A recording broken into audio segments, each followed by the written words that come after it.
झुंपुरा block रो विभिन्न स्थान रे एक पेड माँ के नाम कार्यक्रम अनुष्ठित होई जाइछि। ब्लॉक मुख्यालय रे रहिथिबा उच्च विद्यालय परिसर मध्यरे अनुष्ठित एक पेड माँ के नाम कार्यक्रम रे अतिरिक्त ब्लॉक शिक्षा अधिकारी मुकुंद चरण साहू योगदान करी एही कार्यक्रमर उद्देश्य और सफलता संपर्क रे छात्र छात्री मानंकु उद्बोधन देइथिले। कार्यक्रम रे उपस्थित रहिथिले प्रधान शिक्षक सुरेश चंद्र महांत, सहकारी शिक्षक मोहन कुमार माझी। विद्यालय परिसर मध्यरे छात्र छात्री मानंक द्वारा चारा रोपण करा जाइथिला। सेहीपरि झुंपुरा पंचायत तरफरु एक पेड़ माँ के नाम कार्यक्रम अनुष्ठित होई जाइछि। उपस्थित रहिथिले बीजेपी जिला युव मोर्चा उपसभापति अनित्य बेहेरा, कनिष्ठ जंत्री अजय कुमार बेहेरा, सरपंच रेवती बिरुआ, पंचायत कार्यनिर्वाही अधिकारी श्राकांत पलेई उपस्थित रही 300 चारा गछ रोपण करथिले। झुंपुरा उच्च प्राथमिक विद्यालय,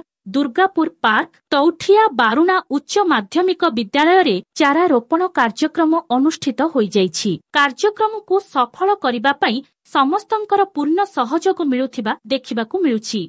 केन्दुझर जिला झुंपुरा ब्लॉक रु जेथुराम महाकुलଙ୍କ रिपोर्ट, बैतरणी खबर।